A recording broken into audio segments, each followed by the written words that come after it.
Donc, de retour dans InDesign, je vais faire fichier, ouvrir une composition récente et je vais aller chercher la dernière version du document. Fichier, ouvrir une version récente, une composition récente. Oui, si vous n'avez pas fermé, vous n'avez pas besoin de le faire, bien sûr. Et donc voilà, 3 blocs.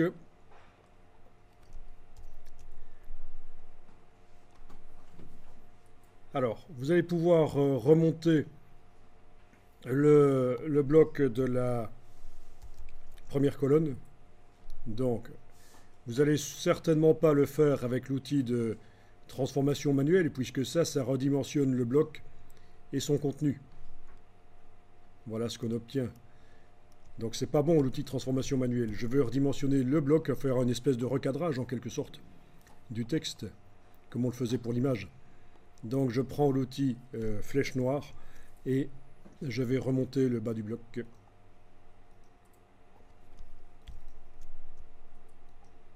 Ce qui va me permettre d'aller insérer une image en bas dans la colonne.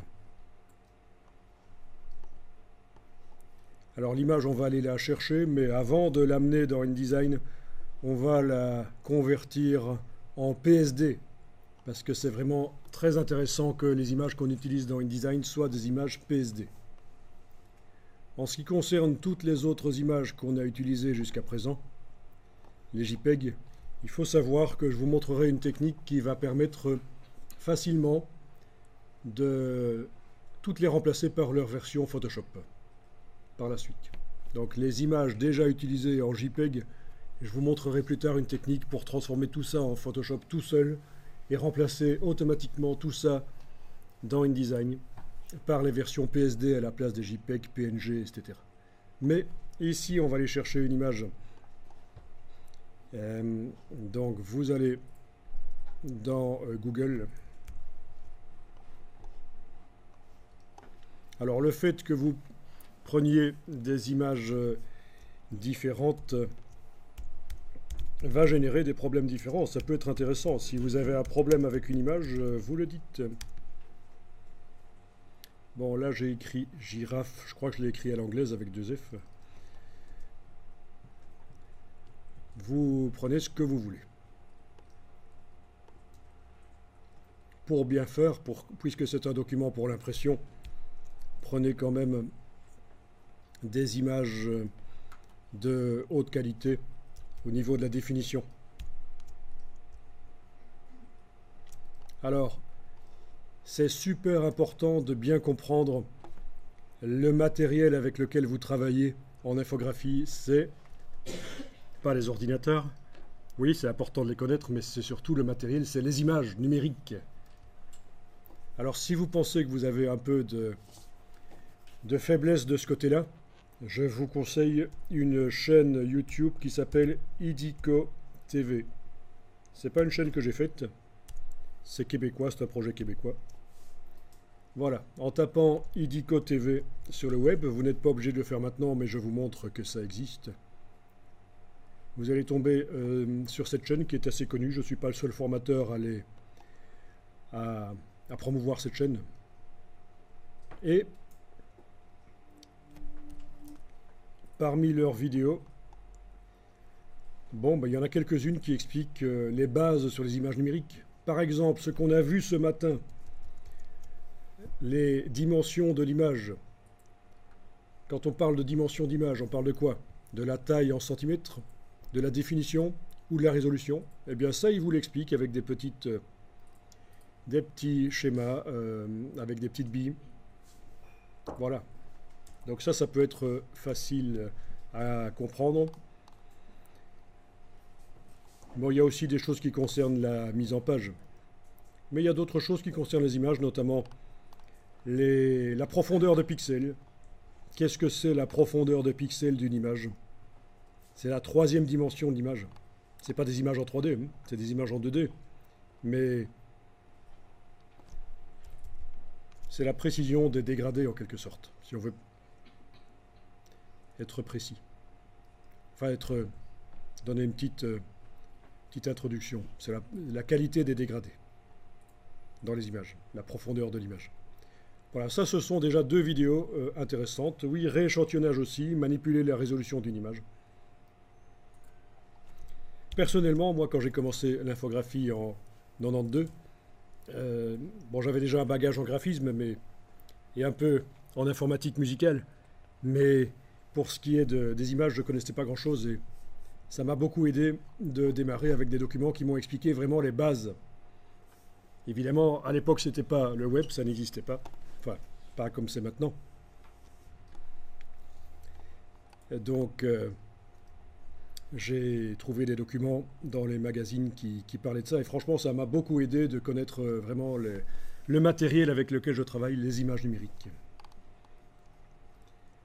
Ok, donc ici, vous allez prendre une image.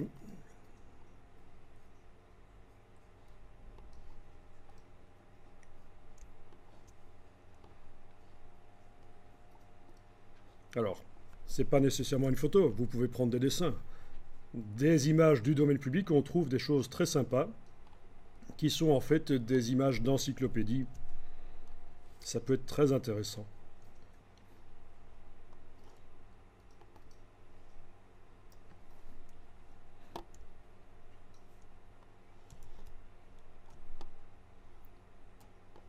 Ensuite, vous allez... On va créer le bloc avant d'amener l'image. Ah oui, on avait dit qu'on allait la passer par Photoshop, j'oubliais. Oui, on va la passer par Photoshop. J'ai tellement l'habitude qu'on peut encore changer ça après que j'oublie que je vous avais dit qu'on allait d'abord, avant d'amener l'image dans InDesign, on va passer par Photoshop. Donc, vous ouvrez l'image dans Photoshop. Alors, de préférence, choisissez quand même une image qui a de la couleur. Une image noir et blanc, ce sera pas génial. Bon.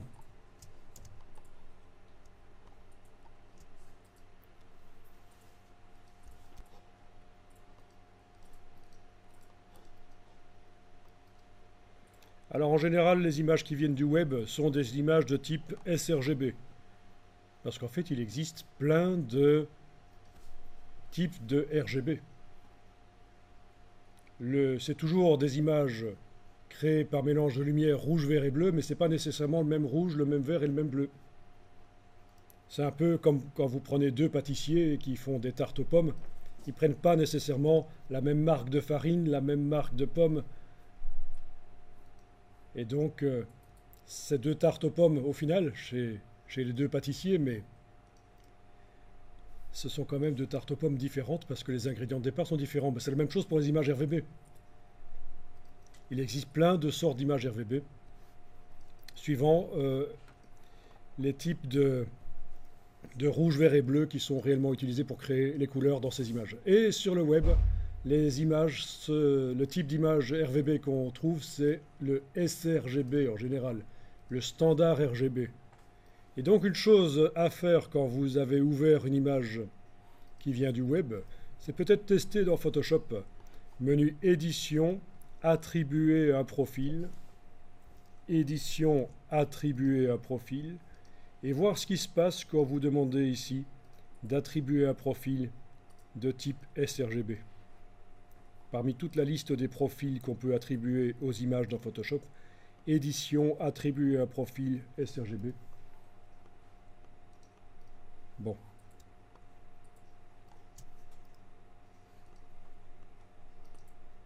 Voilà, donc si on coche et on décoche la case aperçue, on va peut-être voir une différence. Et qu'est-ce qu'on fait à ce moment-là quand on dit édition attribuer un profil dans Photoshop? Et donc en faisant ça, on dit tiens, cette image que je viens d'ouvrir dans Photoshop, c'est une image qui est prévue pour le web. C'est une image de type sRGB. C'est du RGB, du RVB, de type standard RVB. Et donc, normalement, elle devrait s'afficher mieux. Mais c'est vraiment ici le b.a.-ba de la gestion des couleurs. Si je devais vous expliquer la gestion des couleurs, ça prend minimum 3-4 heures. Et encore, ce n'est que le début. Mais encore une fois, vous êtes au début de votre apprentissage de l'infographie, vous avez le temps d'arriver à ça. Euh, vous ne devez pas nécessairement maîtriser ça maintenant. Voilà, donc, mais c'est un truc à tester déjà, hein. Donc quand on a une image qui vient du web, édition, attribuer un profil et voir si ça n'améliorerait pas l'aspect. Alors je vais enregistrer l'image dans le dossier d'aujourd'hui au format Photoshop. Donc vous connaissez les formats, vous savez que ça n'a rien à voir avec la dimension de l'image en centimètres ou sa définition ou quoi que ce soit. C'est juste la manière d'enregistrer l'image sur le disque dur. Et vous avez le premier format qui est Photoshop. Donc c'est l'extension .psd. Je vais raccourcir un peu le nom au passage, parce que c'est toute l'histoire, hein, de la girafe qui est dans le nom, dans son titre, donné au roi un tel, etc. Bon, voilà, l'essentiel est d'avoir l'extension .psd. Au niveau des formats d'enregistrement d'image, vous connaissez? Vous connaissez quoi? Le JPEG, bien sûr. Le BMP, oui, qui n'est plus vraiment utilisé en fait, hein. Le PNG, là, qui est assez bien utilisé, surtout depuis que les navigateurs web sont devenus plus puissants, les ordinateurs sont plus puissants, on peut utiliser des images PNG qui ont l'avantage par rapport au JPEG d'avoir de la transparence multiniveau. On peut avoir la transparence dans les images avec différents niveaux de transparence. Le GIF, oui, pour le computer GIF. Le TIFF. Le TIFF est le format le plus répandu. Si on veut qu'une image passe partout, le TIFF c'est bien. Le Targa, c'est plutôt dans le monde de la vidéo, la 3D qui va être utilisé. Bon, voilà, donc les formats d'image. Photoshop. Et voilà, l'image au format Photoshop a été enregistrée. Vous pouvez la garder ouverte dans Photoshop, c'est pas un problème.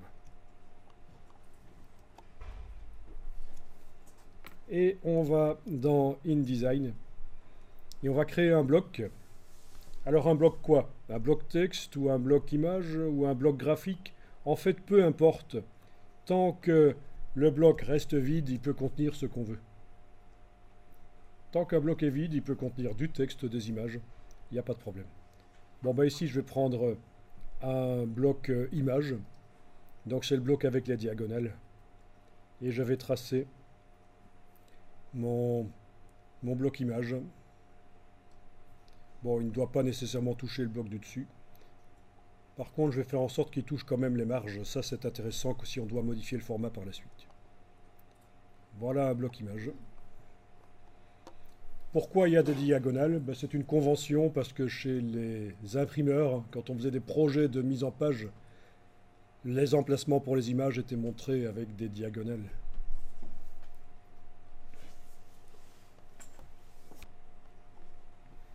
Alors dans ce bloc qui est sélectionné, je vais importer donc dans InDesign, fichier importer, aller chercher l'image PSD.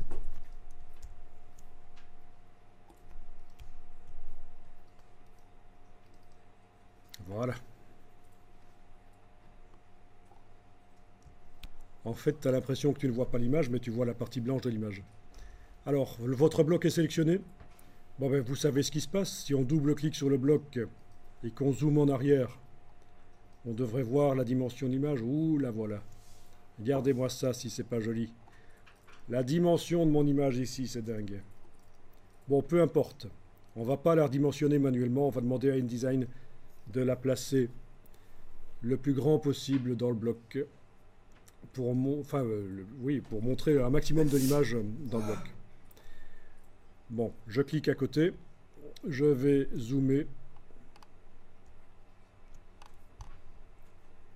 et je sélectionne le bloc et je demande à InDesign objet, ajustement, remplir le bloc proportionnellement.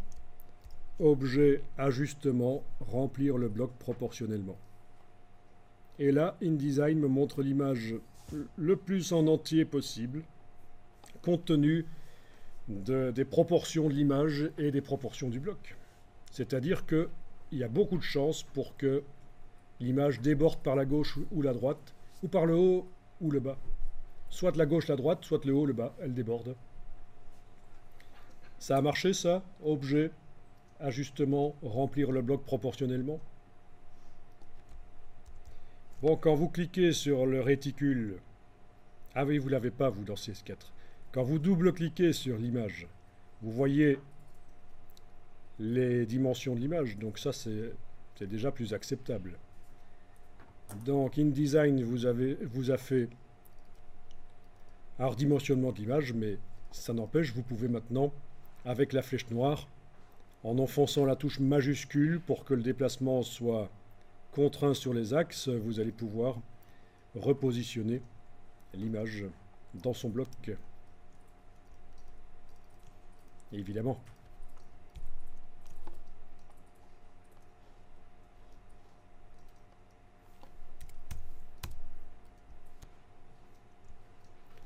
Bon, ça fonctionne, vous avez vu. Alors, l'intérêt que ce soit un fichier PSD, mais d'abord, je vais enregistrer. Enregistrer le document InDesign pour ne pas perdre ça. Oui, donc toi, tu as ton image qui déborde beaucoup par la gauche et la droite. C'est parce qu'on a fait le choix d'avoir un bloc très allongé. Bien sûr, si on voulait montrer toute l'image, il faudrait faire un bloc moins allongé. Toujours la largeur de la colonne, mais plus écrasé. Et là, il montrerait toute l'image. Voilà. Plus en rapport avec les proportions d'image, c'est ça, un bloc qui ressemble plus aux proportions d'image. Mais une image recadrée, c'est très bien aussi. Hein. Ne pas tout montrer, c'est bien aussi. Et alors évidemment, ce que j'ai pas dit, c'est qu'avec l'outil de transformation manuelle, quand vous êtes au niveau de l'image, vous pouvez l'agrandir aussi un peu, la repositionner. Bon, ceci n'a pas été dit, mais c'est évidemment possible une fois que vous avez demandé à InDesign de remplir le bloc proportionnellement. Vous pouvez vous éloigner de ce qu'il a fait en repositionnant l'image et aussi en modifiant sa dimension. Bon, donc on a une image PSD qui est sur le disque dur. En permanence, InDesign regarde ce qui arrive à cette image.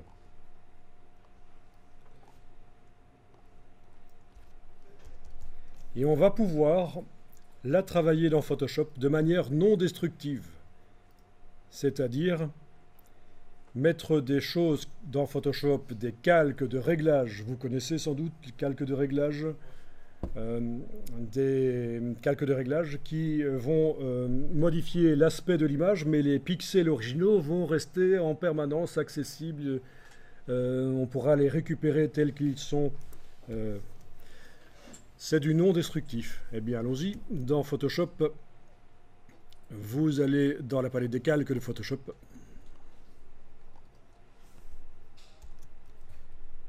Et là-dessus, vous allez mettre, par exemple, un calque pour régler la saturation. Un calque de réglage pour régler la saturation. Alors, les calques de réglage, vous pouvez les mettre évidemment par le bas de la palette des calques, par l'icône ici. Ou alors, menu calque en haut de l'écran, nouveau calque de réglage, teinte, saturation. Est-ce que vous avez aussi le calque de réglage de type vibrance ? Non, vous ne l'avez pas. Ça, c'est pour régler la teinte saturation, mais c'est un réglage particulier qui préserve la peau, en fait, les couleurs de peau. C'est-à-dire qu'on peut augmenter la saturation sur une photo, par exemple une photo de plage. On a la mer, on a la plage. Je peux augmenter la saturation de la mer et de la plage, ça va devenir plus jaune et plus bleu. Mais les visages des gens seront préservés. Ça, c'est le réglage de vibrance. C'est une espèce de saturation particulière. Donc ici, nouveau calque de réglage de type teinte saturation. OK. Donc le calque qui contient les pixels originaux en dessous ne sera pas réellement modifié. C'est le principe du calque de réglage. Si vous avez des icônes un peu différentes des miennes, ne vous inquiétez pas. Ça dépend de la version qu'on a de Photoshop, de la dimension à laquelle on a demandé les icônes dans la palette des calques, les vignettes, et aussi le système d'exploitation Mac ou PC. Donc tout ça influence. Bon, en tout cas, vous avez le panneau propriété qui est là quelque part, je suppose. Si jamais vous ne l'avez pas, vous double-cliquez sur la partie gauche du calque et ça devrait faire apparaître le panneau propriété. Sinon, au menu fenêtre propriété, ça marche aussi. Et là, vous allez pouvoir augmenter la saturation, par exemple. Voilà. Bien entendu, si on imprime en offset, lors de la conversion en CMJN, il est fort probable que, à l'impression, on obtienne quelque chose qui ressemble à la version avant saturation. Parce que la gamme imprimable en offset, la gamme des couleurs, est restreinte. C'est des couleurs plutôt ternes. Donc, il est possible que ce que je suis en train de faire ici ne se verra que dans la version du document, la version PDF pour l'affichage sur écran.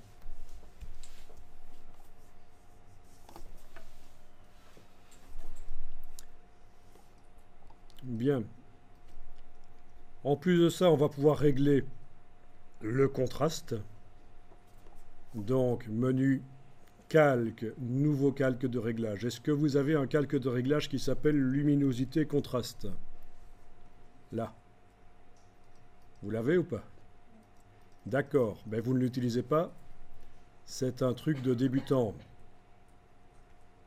Quand on est un pro, on va dans le réglage des courbes. Alors allez-y. Menu calque, nouveau calque de réglage courbe, qui va permettre de faire la même chose que luminosité contraste, mais beaucoup plus. La même chose, mais on va pouvoir aller plus loin dans le réglage. Donc il faut savoir que les logiciels Adobe comme Photoshop s'adressent à différents types de publics. Et parmi les publics, il y a les gens qui font des retouches de leurs photos de famille, pas nécessairement des pros de la retouche. Et donc c'est pour ça qu'il y a des réglages basiques et pas très intéressants qui cohabitent avec d'autres réglages plus intéressants. Donc il faut arriver à faire la part des choses. C'est comme typiquement la baguette magique utilisée sur des photos, c'est pour les débutants, vous ne faites jamais ça en tant que pro. Ok. Alors.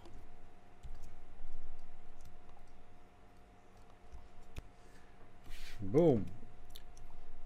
Bah, au passage, tant qu'on y est, je vous dis dans Photoshop, autre outil à ne jamais utiliser, c'est le pot de peinture. Ça, vous laissez aux débutants. Bon, Photoshop n'est pas un logiciel facile.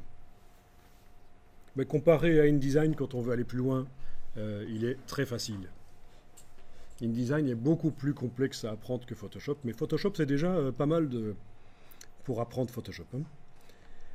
Ok, donc vous avez votre réglage des courbes, vous allez mettre 2 points, clic, clic, et vous allez les bouger de manière à régler le contraste. D'accord? Donc si vous faites une courbe en forme de S, comme ceci, ça augmente le contraste. Donc s'il y a des différences qui existent dans l'image, elles sont augmentées. Ce qui était clair est devenu plus clair, ce qui était foncé est devenu plus foncé.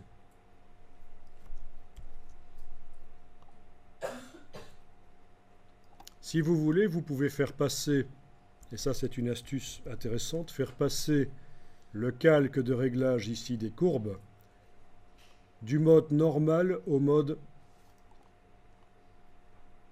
luminosité. D'accord? Le calque de réglage de type courbe du mode normal au mode luminosité.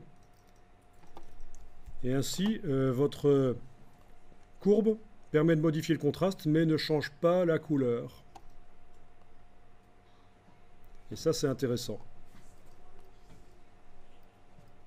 Parce que si vous êtes en mode normal, le contraste change, mais la couleur va changer aussi. Tandis qu'en mode luminosité, ça ne va agir que sur la luminosité.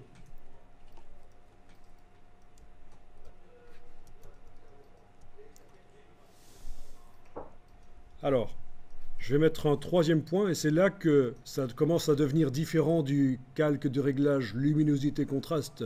L'avantage d'utiliser le calque de réglage de type courbe pour régler le contraste, c'est que je vais pouvoir mettre des points aux extrémités ici. Voilà. Un nouveau ici, un nouveau là, pour aller récupérer du détail dans les parties claires la partie foncée, pardon, dans ce cas-là, oui. Là, ça modifie dans les parties foncées, ok, et dans les parties claires.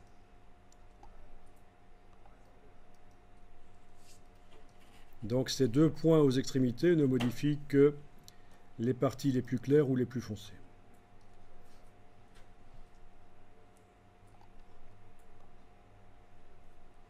Ça, c'est vraiment le B à bas, l'apprentissage basique du réglage des courbes dans Photoshop pour contraster ou enlever du contraste aussi. Si j'avais fait une courbe en forme de S inversée, parfois des images ont trop de contraste et il faut enlever du contraste. Et aller mettre deux points supplémentaires aux extrémités pour régler ce qui arrive aux parties les plus claires et les plus foncées.